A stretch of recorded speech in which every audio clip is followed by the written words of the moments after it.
अस्सलामु अलैकुम वरहमतुल्लाहि वबरकातुहू। अज़ीज़ तलबा, उम्मीद है कि आप सब खैर आफियत से होंगे।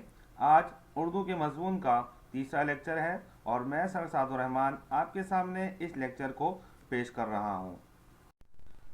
बिस्मिल्लाहिर्रहमानिर्रहीम। शुरू करता हूँ अल्लाह के नाम से जो बहुत मेहरबान और निहायत रहम करने वाला है। सबक मिलकर रहो, सफ़ा नंबर 11। सबक की बुलंदख्वानी से पहले सबक का खुलासा। इस सबक में हमें आपस में मिलजुल कर रहने का सबक दिया है। हमें आपस में मिलजुल कर रहना चाहिए क्योंकि हमारे इत्तेहाद की वजह से ही ये मुल्क कायम है। अगर हम आपस में लड़ते रहेंगे तो इसका नुकसान हमारे मुल्क को भी होगा। अगर हम आपस में लड़ लड़ कर अलग हो गए तो ये मुल्क भी ना रहेगा। बतौर मुसलमान हमारा ईमान है कि अल्लाह ताला ही हमारे खुदा हैं और मोहम्मद सल्लल्लाहु अलैहि वसल्लम अल्लाह के रसूल हैं। तो हमें चाहिए कि हम मुसलमान आपस में भाई भाई बनकर रहें। जिस तरह तस्बीह के दाने आपस में मिले हुए होते हैं, इसी तरह हम भी आपस में एक साथ प्यार मोहब्बत के साथ रहें। जिस तरह हमसे पहले बुजुर्ग गुजरे हैं, हम भी इनकी तरह बनने की कोशिश करें। सबक के खुलासे के बाद सबक की बुलंदख्वानी। आप सबक की बुलंदख्वानी अपने घरों में खुद ही अपने वालिदैन की मदद से करेंगे।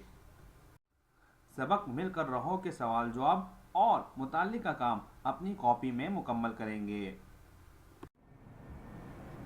कॉपी में काम शुरू करने से पहले चंद ज़रूरी हिदायत जिनका एहतमाम करना तमाम तलबा के लिए निहायत ज़रूरी है। सबसे पहले टाइटल पेज बनाएं, सफ़ा नंबर लिखें, फहरिस्त के सफ़े में सबक का नाम, तारीख और सफ़ा नंबर लिखें।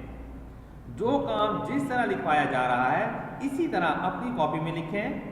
अपनी तरफ से कोई जवाब ना लिखें। टाइटल पेज बनाने के बाद अगले सफ़े से हम अल्फाज माने लिखना शुरू करेंगे। अल्फाज: नाज, मोहब्बत, उजड़े, बर्बाद, लहू, खून, चमन, बाग, मिल्लत, कौम, रंजिशें, नाखुशी, औलाद, बहुत सख्त, शम्मा, चराग। अल्फाज मायने लिखने के बाद अगले सफ़े से हम सवाल जवाब लिखना शुरू करेंगे। सवाल नंबर 1, दर्ज झील सवालात के जवाबात दीजिए। अलिफ: बनो, करो, जाओ, रहो, लड़ो। इनमें से कौन से अल्फाज नज़म में रदीफ के तौर पर आए हैं? जवाब: नज़म में रदीफ के तौर पर आने वाले अल्फाज हैं बनो, करो, रहो। बे: फूल उजड़े हैं हजारों तो चमन पाया है का क्या मतलब है? जवाब: नज़म के मिसरे फूल उजड़े हैं हजारों तो चमन पाया है में फूल से मुराद मुसलमानों की जानिब से दी गई जानों की कुर्बानियाँ हैं जो उन्होंने पाकिस्तान हासिल करने के लिए दी, जबकि चमन से मुराद पाकिस्तान है जिसे बर्र सगीर के मुसलमानों ने बहुत ज़्यादा कुर्बानियाँ देकर हासिल किया है। जीम: इस मिसरे का क्या मफहूम है? अपने आबा की तरह साहिब ईमान बनो। जवाब: इस मिसरे में मुसलमानों के शानदार माजी की जानिब इशारा है कि जब मुसलमानों में हकीकी इस्लाम की रूह जिंदा थी और वो साहिब ईमान थे जिसकी बदौलत अल्लाह ताला ने इन्हें दुनिया पर हुकूमत अता फरमाई। शायर आज के मुसलमानों से कह रहे हैं कि अगर वो अपने आबा व अजदाद की तरह सच्चे साहिब मुसलमान और साहिब ईमान बन जाएं तो यकीनन अल्लाह ताला इन्हें दोबारा माजी की शान व शौकत अता फरमा देगा। दाल: अल्लाह ताला कैसे इंसानों पर फ़ख्र करता है? जवाब: अल्लाह ताला सच्चे और नेक दिल मुसलमानों पर फ़ख्र करता है और वो मुसलमानों के जो तमाम आलम इस्लाम को एक जिस्म की मानंद बना दें, जो मुसलमानों में से तासुब और तफर्रुका को ख़त्म करके भाईचारे और मुसावात की फ़िज़ा कायम कर दे। अगले सफ़े से सवाल नंबर 2 लिखना शुरू करेंगे। दर्जा झेल अल्फाज के हम माने अल्फाज लिखिए। नाज, गुरूर, लहू, खून, मिल्लत, कौम, प्यार, मोहब्बत, चमन, गुलशन। सवाल नंबर 3, इस नज़म की रदीफ़ें यानी रदाइफ लिखिए।